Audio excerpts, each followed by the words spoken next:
Photographs made from flowers challenge the concept of forever. Imagine spending hours creating a photograph that you know will eventually disappear. Not because of an accident, not because of neglect, but because the image was designed to fade. In a world obsessed with preserving every moment, this idea seems almost absurd. We store billions of photographs on phones, hard drives, and cloud servers.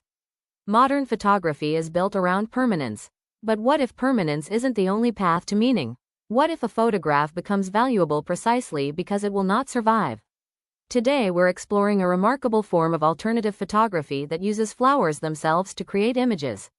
These photographs are made from crushed petals, plant pigments, and sunlight. And unlike traditional photographs, they slowly fade away. At the heart of this process are natural pigments called anthocyanins. These compounds create the reds, blues, and purples we see in many flowers.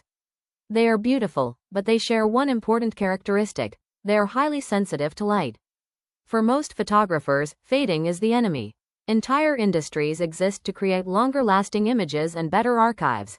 Flower photography takes the opposite approach. Instead of fighting change, it embraces it. The process begins by collecting flowers such as roses, hibiscus, lavender, or pansies.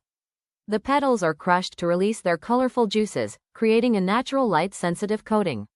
This mixture is applied to paper and allowed to dry. A photographic negative or object is then placed on the surface and exposed to sunlight.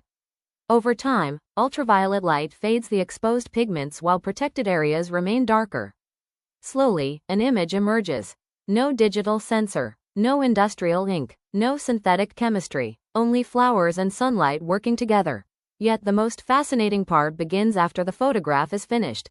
Traditional photographs are carefully protected from fading.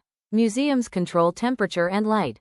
Collectors seek archival materials. Technology promises permanent storage. Flower photographs challenge that entire philosophy.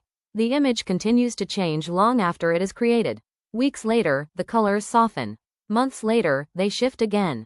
Years later, the image may be nearly gone. The photograph does not simply record time. It experiences time. This transforms the image into something closer to a living object than a fixed document. And perhaps that is why these works feel so powerful. They remind us of something we often try to forget: nothing lasts forever. Memories change, people change, places disappear, yet modern technology encourages the illusion that everything can be preserved indefinitely.